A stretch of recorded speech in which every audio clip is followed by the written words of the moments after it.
the middle of this vast city sits a 5-day-old 65,000-seat dome stadium, which the Japanese refer to as the Big Egg. And now we are live in Korakuen Stadium in Tokyo, Japan, as HBO Sports presents World Championship Boxing.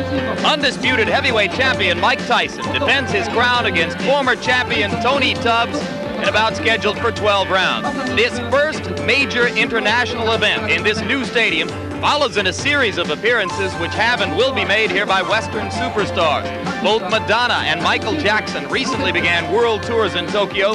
Mick Jagger will be in here tomorrow night. Today, and we should point out that it is noon Monday here, the Japanese spotlight falls on the heavyweight boxing champion of the world.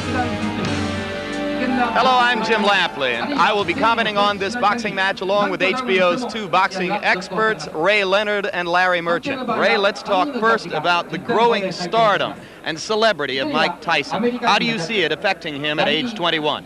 Well, Jim, I think it depends on the personalities. For me, I enjoy the adulations and the accolades from the fans and supporters. But the way I perceive Mike Tyson, he's a guy that doesn't particularly care for the attention. It won't get to him because he's a young man, very determined young man, that is able to shut the world out, because when he fights, he's always on a mission. Indeed, he told a press conference and us here a few days ago that wherever he fights is his home. He is here only to do a job. And Larry Merchant, precisely how difficult is Tony Tubbs likely to make that job for him? Jim, I'd like to say that he has a slim chance of winning, but that would be anatomically inaccurate.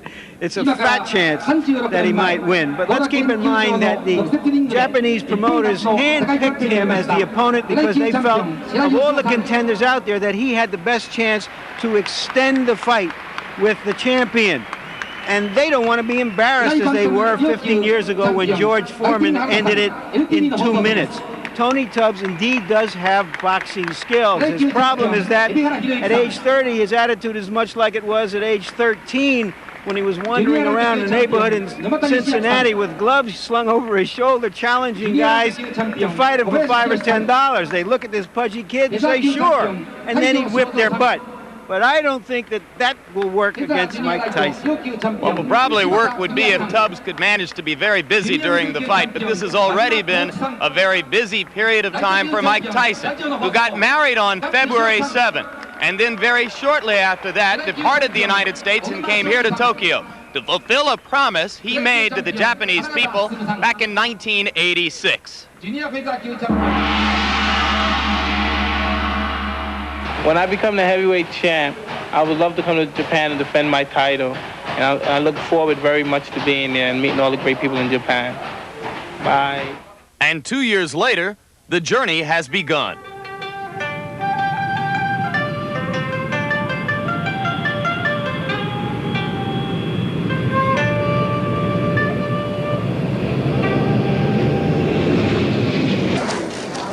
Not since George Foreman KO'd Joe Roman in 1973 has a World Heavyweight Championship fight taken place in Tokyo.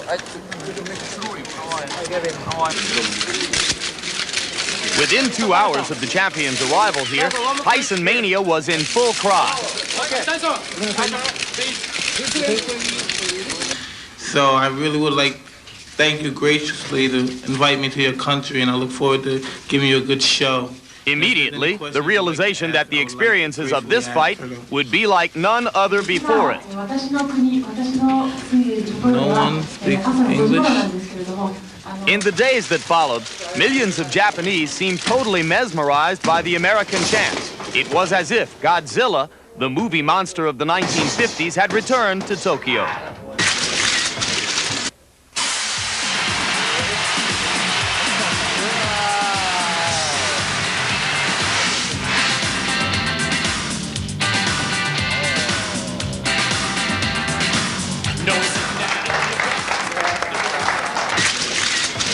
世界ヘビー級チャンピオンマイク・タイソンの来日3日目の様子をご覧いただきましょう。ごめんなさい。 Here the heavyweight champion's every move has been watched and followed.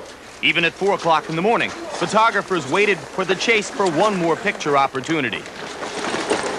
It's scary. I don't mind being the champ of the world. and getting the attention I get in America. But, you know, this is a whole different dimension once you leave your country and you're a bigger star in other countries than you are in your own country. I mean, it's frightening to me, it is, you know what I mean?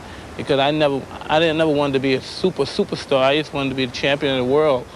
In the beginning, most Japanese knew little about Mike Tyson.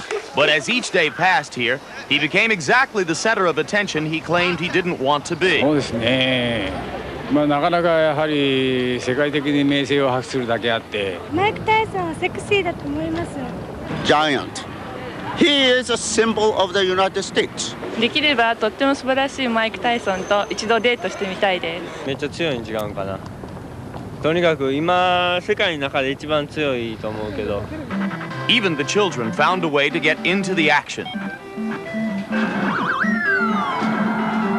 So on the first day tickets went on sale, 80% of them were sold.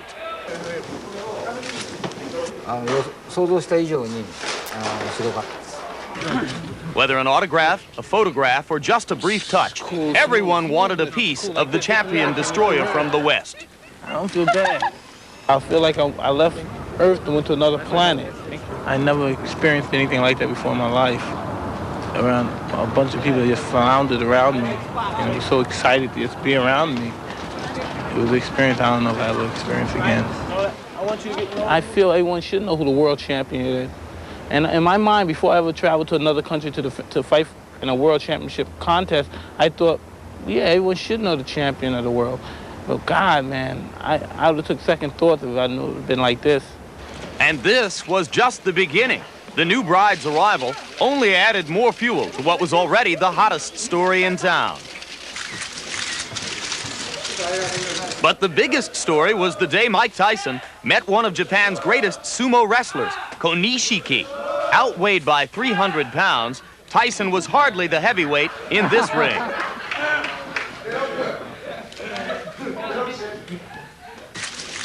Nor could he imagine how he might become heavier from the sumo's customary meal. How can you get big off this? I eat stuff like this. Training. I eat things like this when I'm on my diet. Yeah. In a matter of days, Mike Tyson captured the hearts of millions. As celebrity to some, as temporary inspiration to others, his journey had just begun. In every champion's reign, some part in his particular career, he goes through that stage is when all attention in the world is focused on him. And I think this is my time. Here on this national holiday, vernal equinox day in Tokyo, a large crowd is still arriving. They have paid up to $800 tops to see this World Heavyweight Championship fight between Mike Tyson and challenger Tony Tubbs, and we're bringing it to you live on HBO Sports. Now standing by with the newest and most special member of this heavyweight champion's relatively small entourage is Larry Merchant. I'm with Robin Givens, who was attending her first Mike Tyson fight as Mrs. Champion. Robin, inquiring minds want to know, how does a woman who went to Sarah Lawrence and Harvard Medical School wind up falling in love with a guy who's a graduate of the School of Hard Knocks? God, I want to know too. There's something, we have a lot in common, traditional families, and we just sort of love each other. We sort of love at first sight. It was hard in the beginning, but we got through it and we ended up married. Conventional wisdom in boxing would be that marriage will somehow soften up the champion and make him vulnerable for a challenger. I've been hearing a lot about that. I'm getting blamed for everything. I don't know. Michael was talking the other day, and he was saying a middle-class person couldn't be a fighter. A fighter has to have known struggle, enabled him to have learned the art of boxing. Michael knows the art of boxing. Hopefully, I'll give him some sort of peace of mind, and that'll enable him to perfect this art. And I'll love him to death. I'll do the best I can. Thank you so much, Robin. The odds makers say you will enjoy the fight. Just one historical social note. Heavyweight champions Jack Johnson, Jack Dempsey, Muhammad Ali, Joe Louis, all married early and often, and it never hurt their careers. Now let's roll out the challenger, the man who wants to end this honeymoon. He does have more ice cream than fire in his belly, but he also really has the stomach for fighting.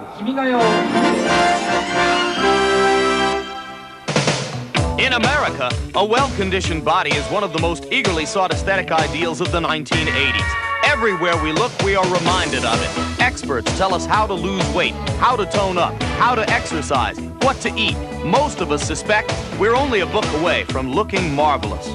Sports television channels jump on the exercise bandwagon with numerous aerobics programs. Still, there are a few who contend that bigger is still better. What would Christmas be without a roly-poly Santa Claus? Even in sports, there are exceptions, like the sumo wrestlers of Japan, who haven't missed a meal in years. And that kid from the Windy City, the American sumo. What's his name again? But in professional boxing, it's generally seen as a fighter's responsibility to enter the ring in the best shape possible. Not being in shape has been a criticism that has haunted one Tony TNT Tubbs throughout his career. Back in 1985, Tubbs won the WBA heavyweight title with a decision over Greg Page. But for reasons which remain obscure, Tubbs neglected to take advantage of his golden opportunity, gaining 15 pounds while supposedly training for his first title defense against Tim Witherspoon. Tubbs claimed the weight gain was the product of injuries and problems with promoter Don King. Regardless of its origin, when Tubbs stepped into the ring that evening, many believe he cheated boxing fans and cheated himself as well. Basically, I never really been in top condition for any fight. 244 was overweight, but that occurred with injuries. My problem now is that I don't want to come in the ring because people want me to come in the ring at 220, or 215. I got to come in the ring because I feel good about my weight, and I feel good to what at 28, 30, I'm strong and I'm fast. Mike Tyson got to deal with that. Tony Tubbs concentrates more on his training now. He wants to avoid the mistake of again failing to realize just how much is at stake in this business. If fighters aren't motivated to get into shape by pride, the rest of us would like to believe they should be motivated by the chance to make millions. 7 years ago, when Tubbs turned professional, he weighed in at 212 pounds. But by his 15th fight, he was already up to 224. And 4 fights later, he tipped the scales at 239. 1 more win, 4 more pounds. Then for his next 2 fights, he got himself into the best shape of his career. Against Bone Crusher Smith, he weighed in at 228. And then against Page, 229, which he considers his best fighting weight. Then lightning struck again when he defended his title. He ballooned to 244 and lost the championship belt. But Tubbs received a second chance when Witherspoon was ruled to have run afoul of a drug test and a rematch was ordered. Controversy followed again when Tubbs, less than a week in advance of the fight, requested it be postponed due to a shoulder problem. The injury was confirmed by independent examination, though skepticism lingered. Now Tony Tubbs is back in training with a new purpose. Even before this bout with the gym began, he was working on shedding weight with the help of former bodybuilding champ Lou Ferrigno. And most recently, he's been given even more incentive by the alleged $50,000 bonus to come in under 235 pounds. I know physically I'm in shape. 230 is my weight. 229, 228 is a plus. But I'll be 230 and hard. Physically, you'll be seeing the new Tony Tubbs. When I step in the ring, everyone say, wow, look at that cat. And the thing about it, once I start putting the moves down on Mike Tyson, I won't change. You know what? This fight might not be as hard as y'all think it's going to be, because Mike Tyson is only good for what he can hit. For Tony Tubbs, a chance for redemption is near, but there are new stakes. If he fails to enter the ring with his mind and body 100% prepared for Mike Tyson, this time it could be hazardous to his health. I know right now that I am one of the best heavyweights in the world. I can box better than any of them, and I ain't taking no back seats to none of them. I'm not even taking a back seat to Mike Tyson.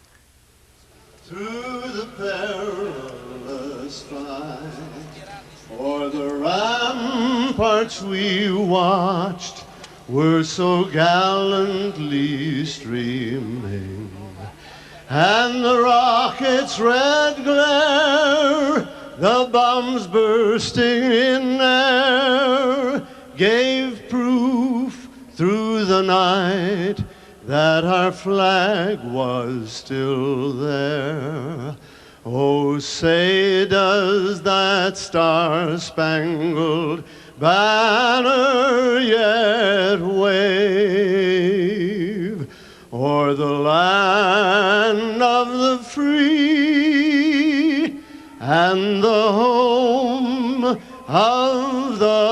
the brave. And that, as almost all of you surely know, was the famous welterweight Andy Williams. Despite what Tony Tubbs told us about coming in at a hard 230, yesterday he made a liar of himself at the weigh-in at a rather blubbery 238. Not what the Japanese had in mind, Larry, when they agreed to Tubbs as the first opponent for what is being called the Tyson World Tour. That's right. And here's a man who has really begun it in modern times, Muhammad Ali. This event is a reminder that one of his many achievements was truly making the heavyweight championship a world championship. Between Jack Johnson and Ali, no American world heavyweight champion fought for the title overseas. So now Tyson begins the world tour in Tokyo, and in moments we expect the challenger, Tony Tubbs, will exit his dressing room and begin to make his way toward the ring. He weighed 228 and 229 in his title fights against Page and Witherspoon, 238 and a quarter yesterday. Very quickly now, Ray Leonard's inside tips on what each fighter must do to win the fight. It's no big secret, Jim, that Tony Tubbs would definitely have to jab and move in order to keep Tyson off balance. I think weight becomes a factor here because it somewhat stabilizes him, because the excess weight, he becomes a stationary target. He mentioned to me yesterday that he's willing to exchange punches, which could be a big mistake. Hand speed, exceptionally quick hands for a heavyweight. And I think that could frustrate Mike Tyson if he should do that. But he has a tendency to become stationary, and in doing so, we're talking problems. Here, Mike Tyson, a notorious body puncher, works his opponent's body, slows him down, and he's starting to use his jab a lot more, which gets him inside, and he's able to deliver punches. He has a mistake that he needs to correct, and that's lunging in with punches. Because what happens, Jim, a lot of times a guy's able to counter his shots. But if Mike Tyson hurt you, no question about it, he's in there to finish you off. One man he would like to finish off today, Tony Tubbs. And there is Tony Tubbs standing behind his trainer, Odell Hadley. Hadley is the man to the left of your screen. Tubbs' management situation and his training situation has changed constantly from year to year and in recent months. And Ray Leonard, we must ask, what should we think of a man who does not have the responsibility to himself or to fight fans to enter the ring for a heavyweight championship fight in the best possible condition? Well, not just in the ring against Mike Tyson doesn't make sense to me. You have to be in the best shape possible to compete or contend with Mike Tyson. And for some reason, I don't understand Tubbs' conditioning. Yeah, but the other side of it is that if Tony Tubbs came into the ring in shape, he'd be some other fighter. He wouldn't be Tony Tubbs. He'd probably be a nervous wreck trying to get down to weight. That's just not who he is.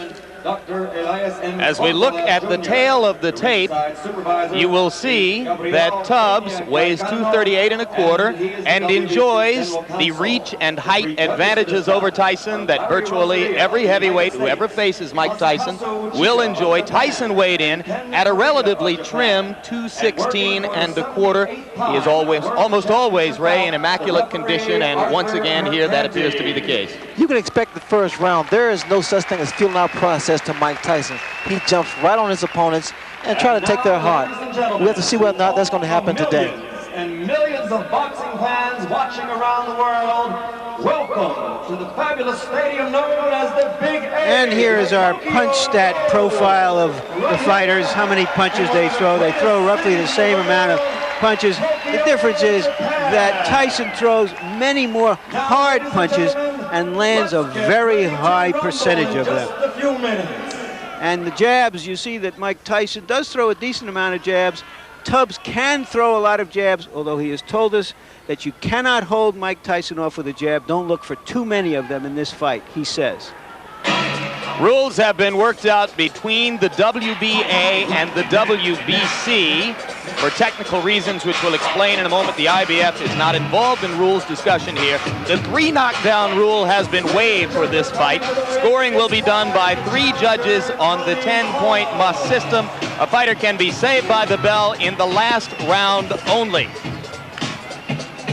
And now Tony Tubbs, who now lives in Santa Monica, California, was raised in Cincinnati, Ohio, begins to enter the ring. Recently turned 30 years old, Tubbs has won 25 of 26 fights in an 8-year professional career. The only loss, the title loss decision against Tim Witherspoon when he weighed 244 pounds. He has twice been as far as 15 rounds.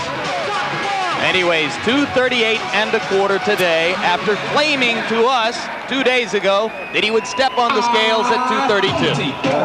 Well, he's talked the talk, and now it's time to walk the walk.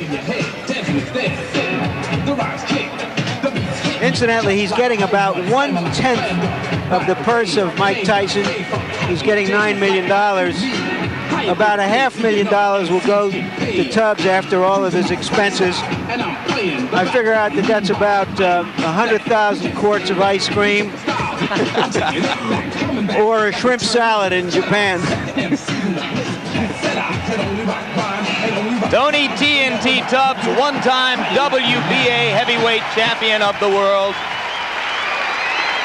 And now a challenger, and the first challenger for Mike Tyson on what is being billed as the Tyson World Tour.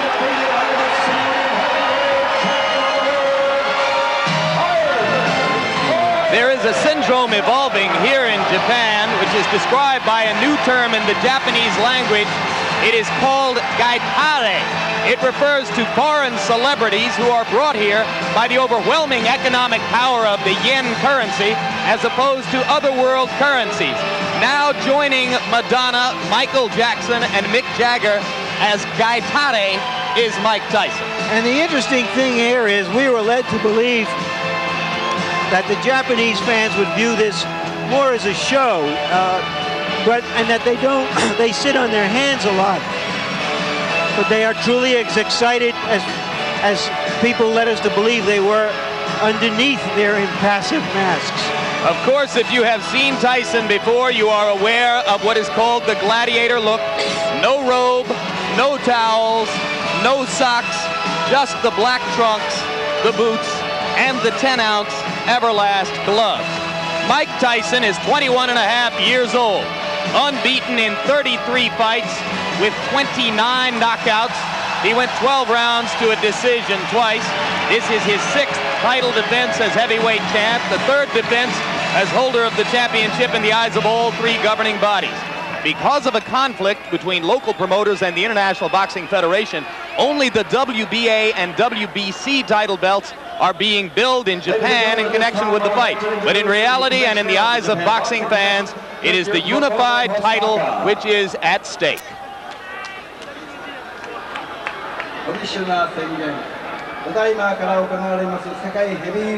And right now, let's go up to our ring announcer, Michael Buffer, whom the Japanese promoters have flown over from Philadelphia in the United States. Michael Buffer will deliver the pre-fight introductions.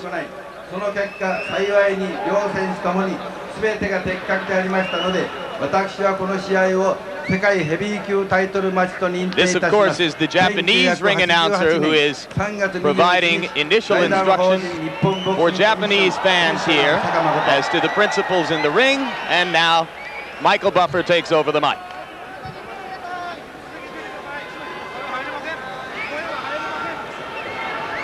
And now, ladies and gentlemen, konnichiwa. Good afternoon. This championship bout is a presentation of Taking Boxing Promotions, President Akiko Honda. It is sanctioned by the Japan Boxing Commission, Commissioner Makoto Hosaka, and the World Boxing Council, President Jose Suleiman.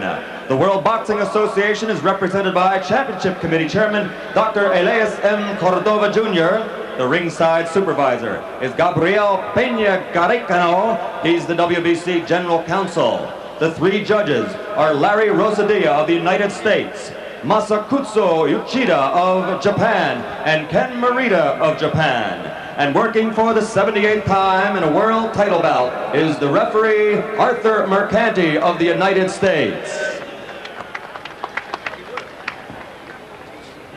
And now, ladies and gentlemen, to all the millions and millions of boxing fans watching around the world, welcome to the Tokyo Dome, the Big Egg, right here in one of the greatest cities in the world, Tokyo, Japan. I would like to introduce in the ring at this time, a man known as one of the premier promoters in the world of boxing, Mr. Don King. And now, ladies and gentlemen, let's get ready to rumble. 12 rounds for the heavyweight championship of the world. Introducing first, fighting out of the blue corner. He's wearing his boxing trunks and weighing 238 1/4 pounds with a professional record of 24 victories, 15 by knockout, and only 1 defeat. From Cincinnati, Ohio, he is the second-ranked heavyweight in the world and a former heavyweight champion. Ladies and gentlemen, the challenger, Tony TNT Thorne.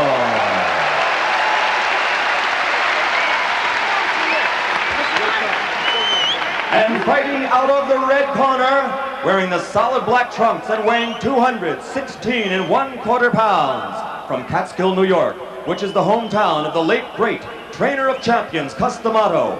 He brings a professional record of 33 victories without a loss, 29 KOs, including 25 KOs in 5 rounds or less, and 15 in the first round alone.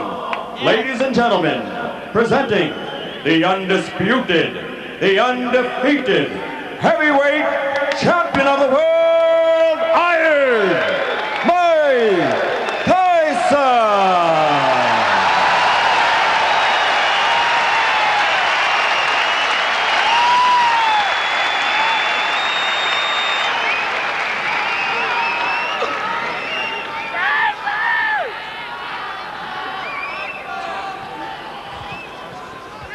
Mike and Tony, you both received instructions earlier in the day, and therefore you know the rules.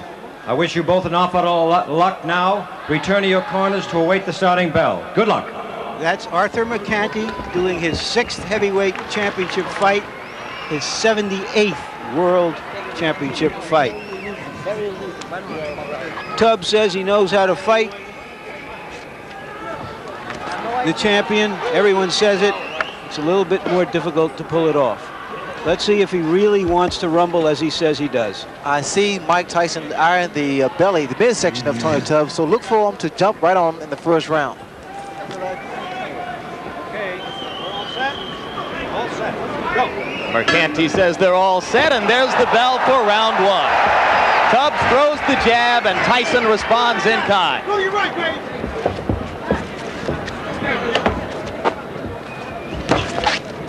A lot of fighters find it difficult to set Mike Tyson up because Mike now gives a lot of head movement. All right, break. I say break, stop, break. One of the big questions has been whether Tubbs would clinch and grab and simply try to survive with Tyson, as did Bone Crusher Smith and Mitch Green. For now, it does not look that way. 6-4. Well, Tubbs stated that he would exchange punches with Tyson because the best way he felt to beat him was to be inside, throw short punches, combinations. And here he selected to do that.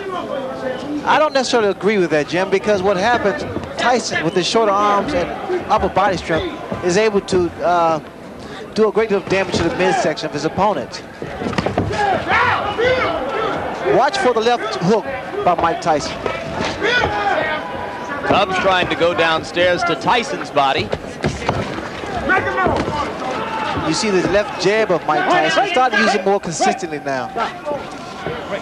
He found out that it gets a man into punching range.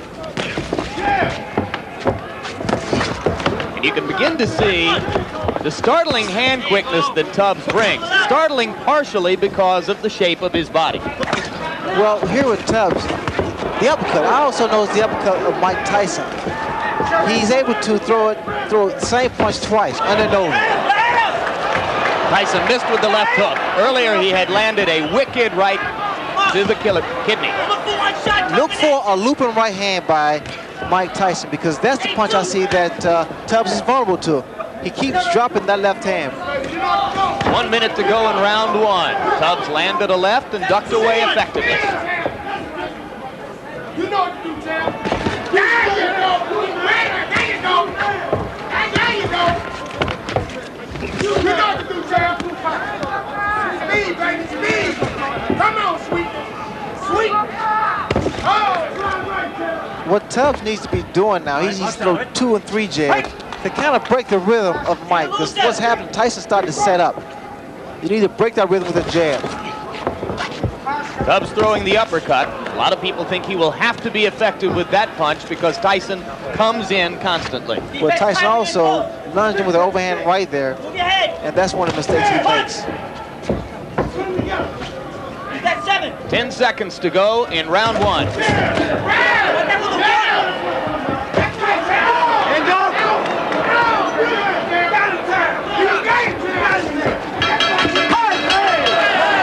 One punch after the bell, and now Mike Tyson returns to his corner. I thought Tubbs fought a very effective round. I gave him the round. He landed some hooks, and he went to the body as promised. Remember, he told us that nobody has gone to Mike Tyson's body so far.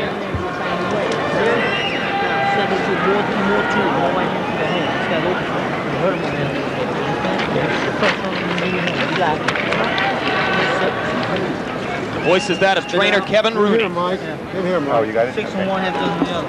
Yeah, take that.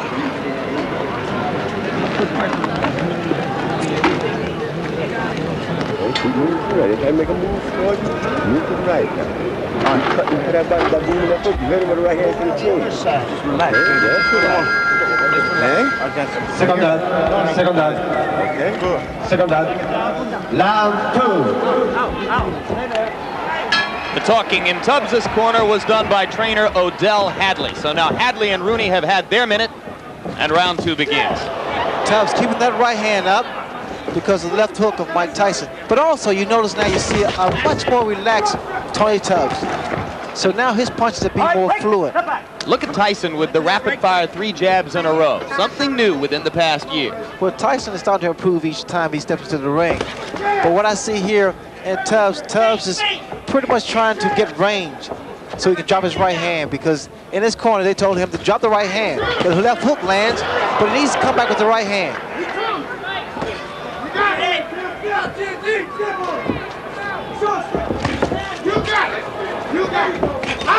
There's the right hand, Jim, I had spoken earlier about. You must give Tyson angles. You can't remain stationary. Hands must stay up and stay out of the corners. But indeed, Tony acknowledged in talking with us, Ray, that you couldn't finesse Tyson completely. You have to be willing, as he said, to fight him. Well, you saw that double punch with one hand, sort of a bolo type punch. And those are the type of punches that do a great deal of damage because the body shot and then the uppercut raises the chin up, and then the left hook comes into play. Good uppercut by Tubbs inside. Snap Tyson back a little.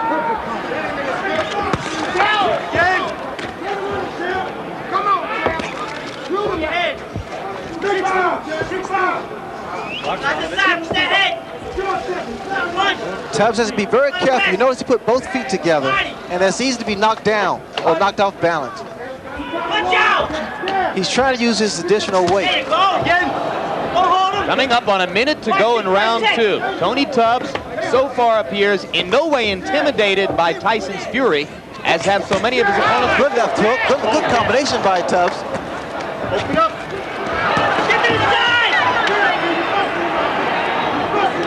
You know, Tubbs just trying to gain respect, and I think he's done that.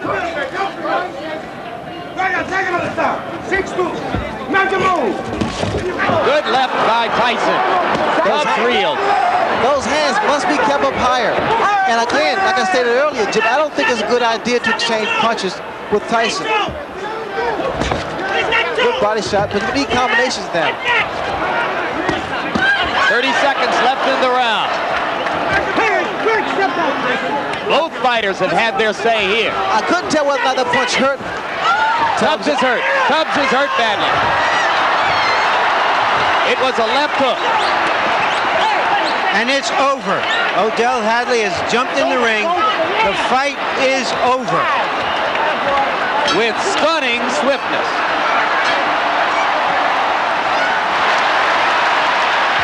And the fans are enjoying. They're showing their appreciation here.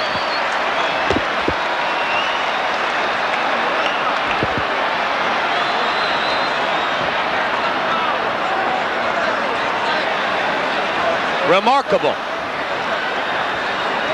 The tide of this fight changed within 15 or 20 seconds.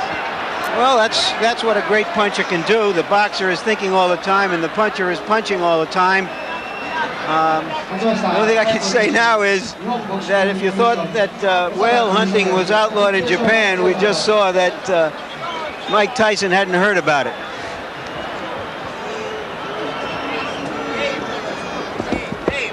And Ray Leonard, let's take a look back at the left hands which did the damage. Well, Tyson now starting to find his range. That left hook there pretty much spoke for itself. It's self-explanatory because it was a short and powerful left hook that put Tony Tubbs down. And here Mike still showing that he is a good finisher. Tubbs had already been reeling a bit before that point as the result of a short right against the ropes. What was happening actually was that Tyson was wearing down Tubbs because Tubbs tried to stay inside and fight Mike Tyson's fight, which I thought was a mistake. Heavyweight champion, Mr. Mike Tyson. Once again, that's short left hook. And for those that say Mike is not really a one-punch knockouter, I think they need to look at some films again. Mike has enormous strength and great upper body power. Early now in round 2. That was the punch against the ropes that really started things off. I said a right, it was in fact a left right on the forehead. But you can appreciate the power of Mike Tyson because that punch hit him on the temple, and it wasn't really a 6-inch punch, it was shorter than that. So Tony Tubbs becomes the latest in the string of victims. Tyson's 30th knockout in 34 times in the ring. And the Japanese, who were so disappointed 15 years ago by George Foreman's one-round knockout of Joe Roman, got about 2.5 minutes more this time. But Jim, you also have to commend the corner of Tony Tubbs because they was in there for the welfare of his safety because they saw the power of Mike Tyson and they saw that the man was hurt and was indeed down. Interestingly, Ray, one of the things that Tubbs had seemed to demonstrate throughout his 26-fight career up to that point was a pretty good chin. Well, he has a very good durable chin, but again, that's Mike Tyson there. And right now, let's go up to ring announcer Michael Buffer for the official statistics on this one. Ladies and gentlemen, here's the official time. 2 minutes, 54 seconds of the second round. The winner by knockout victory. Now 34 consecutive victories. Still the undefeated, undisputed heavyweight champion of the world, Iron Mike Tyson.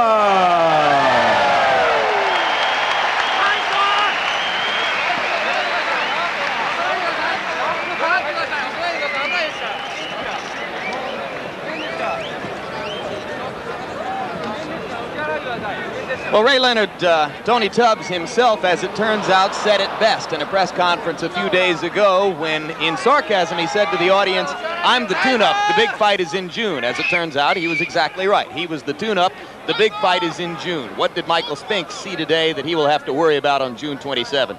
Well, I'm sure that Michael Spinks saw the power of Mike Tyson and that Mike Tyson is indeed getting better and better, more patient and more destructive in a sense. And right now, that young man is with Larry Merchant, so let's go straight up to the ring. All right, Mike Tyson, it seemed that Tony Tubbs went right at you and tested you, and you were a little bit too strong from him, but he was effective until you hurt him. Well, he was effective because I planned it that way. I was looking for the opening because I planned for him to run, and then when I saw he came such a easy target to hit, I was just planning and planning. And he had his hands up very high. I was surprised that he had his hands up so high. And so I started hitting to the body and bringing it up in the middle. And then as soon as he brought his hands down, I saw his eyes and I aimed right for his eyes. He said that nobody had ever gone to your body before and he wanted to try you there. He did hit you a few blows there. Did he hurt you at all? Not distract at all. You even? Not at all. My mission is to go and destroy and not to let anything get involved. If you get punched, you get hurt. I refuse to be hurt, knocked down, and knocked out. I can't lose. I refuse to lose. What was your response to the audience here, which is kind of quiet compared to the crowds in America? Did you hear anything or not? Not at all. Not at all. I knew there were people scratching me when I was coming through, but I had such an intense tunnel vision. My objective was just to get in there and get my hands on my opponent. Okay. When he didn't come out moving and jabbing and doing those kind of things, what was your first thought about that? Well, I said, well, this is going to be a complicated fight. It's going to be a fight. He came to fight. And, you know, and for the last moment, I prepared for him to just come out swinging because Kevin said he's going to come out and try to rough you. Did he at all try to rough you up? Absolutely. I felt the tip of his glove around my eye. I don't know if it was the thumb, but in fighting, you're in a hurt business. You can't complain. And he was there to complain. Is it just a question, do you feel, that no matter what anybody's plan is, that your power will negate any plan? Plan is better. The objective is to win. We don't fight by book technology or anything. We come to fight the authentic way. When you see a man come out and he's obviously that out of shape and heavy, does that lull you in any way in the first round? Not at all, not at all. That was his prerogative to come out the way he did. My job is to finish him off. You see, if he would have went 10 rounds, 6 rounds, 7 rounds, then someone could say something critical towards my performance. But he came out a tough performance.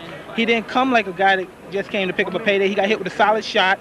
It looked like it was above the eye, but I tried hitting exactly in the eye. And he took a great shot and he went down. But if he would have lasted 6 or 7 rounds and he was out of shape, then you could criticize me. But he came to fight. And if anybody could criticize that he was out of shape, I did what's supposed to have been done to a person that was out of shape. I got rid of him quick. This is your first fight as a newlywed. Were you thinking about that at all? Did you want to put on a special performance in any way? Not at all, because when I'm in the ring, I'm objective, tunnel vision, and it's just, this is my world in here. I have to ask you one last question, Mike. In an article in Sports Illustrated that's on the stands now back in the States, it was said that sometimes after a fight, because you have so much adulation now and everybody's around you, you feel you have to go back, put a mask on, beg for quarters, go back to your old neighborhood. Is that true? No, I don't do that. I said me and my friend do it once in a while for a joke. Because he makes a joke, because, you know, people always say, Mike Tyson, you have a lot of money, you do this and that. So one day, me and my friend Rory, let's go, we put on mags and baggy clothes and bummy clothes, and we went on the street begging for money. Just as a personal joke for myself. So we won't have to throw any charity for you. No, not at all. Thank you very much, Mike Tyson. And now back to ringside with Jim. All right, Larry, thank you very much. And one brief personal note, you saw behind Mike's shoulder there his co-manager, Bill Caton. For the first time since Mike's been fighting as a professional, the other co-manager, Jim Jacobs, has not been able to make this trip. He's back in a hospital room in New York recovering from an illness, and we would all like to offer our personal best wishes to Jim and wish him a speedy recovery and look forward to seeing him in Atlantic City on June 27. Ray, we heard the essence of Mike Tyson's ring intelligence there. This is a fight. You make no excuses. You come to destroy your opponent. Right now we'll look back at round 2, and you tell us exactly how he did it. Well, there's no question about it, Jim, that Mike Tyson is always on a mission when he's in the ring. And I think it's difficult for fighters to deal with him because he doesn't have a feeling out process. In other words, he doesn't see whether or not he can land a jab or right hand. He goes right at you, and he goes in there for the kill.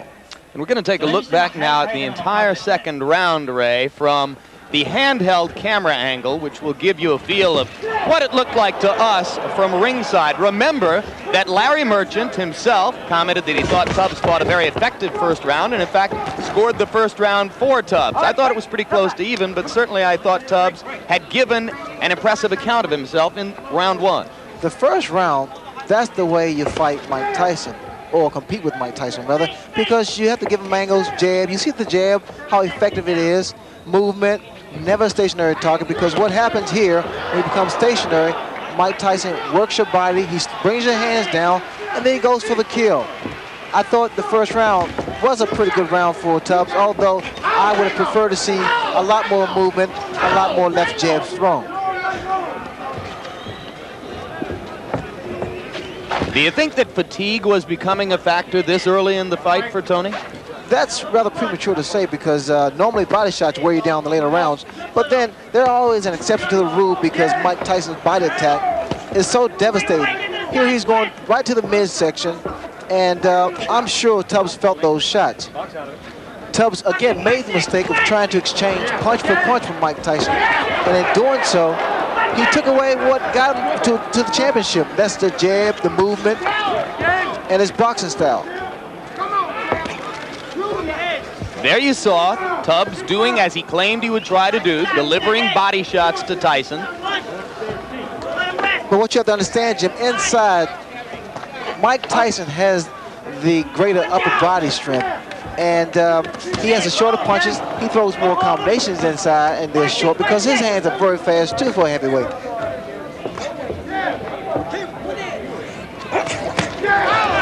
There was a good short left inside by Tubbs.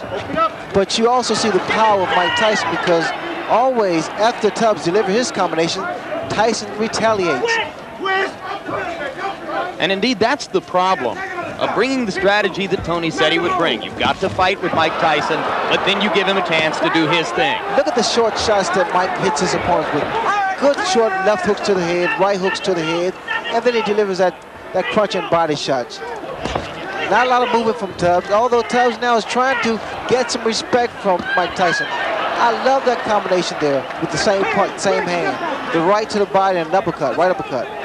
Here, I see that Tubbs is wobbly, and he's ready to go here. So Tubbs winds up as a fat bug on the windshield of Mike Tyson's career. And indeed, Larry, as time goes on, we are likely to have opportunity after opportunity to continue to place Tyson in historical perspective and into proper perspective in the modern boxing scene. Your thoughts on what you saw him do with Tony Tubbs today? Well, I think it just basically it confirms the fact that while he may not yet be classified as a great heavyweight champion, that he's certainly the most precocious young heavyweight that there ever was in boxing. He's still younger than any other person has ever become the heavyweight champion, and yet he's not yet 22 years old. I imagine he's going to be awfully good for the balance of payments in America as he excuse me, travels around the world, because people around the world do want to see this American phenomenon. And of course, all of that, Larry, presumes that he can get by Michael Spinks on June 27. Did you see anything here which alters your perspective on the Spinks bout?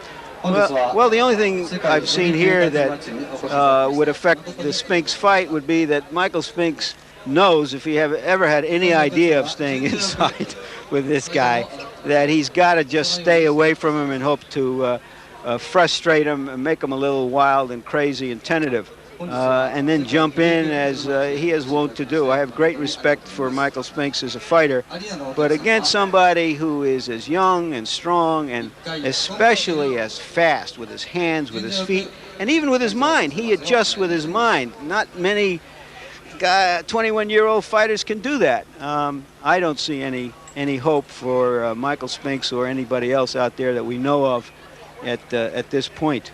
That's a pretty strong statement. Larry has just said that he sees no hope for Michael Spinks, who is an undefeated fighter, who once held a legitimate heavyweight championship of the world in the eyes of one of the three governing bodies, who is still seen by some as a people's champion because he twice defeated Larry Holmes. Where do you stand on the Spinks versus Tyson question at this moment, Ray? Well, I think that Michael Spinks will have to be innovative in order to defeat Mike Tyson. Naturally, watching his performance tonight reassures him that it's not a good idea to stand inside with Mike Tyson. Michael Spinks, his style is so unorthodox, and his movement will pretty much help him out a great deal, because if he selects to stay inside Jim, he's asking for problems, because Michael Spinks is indeed a very intelligent boxer.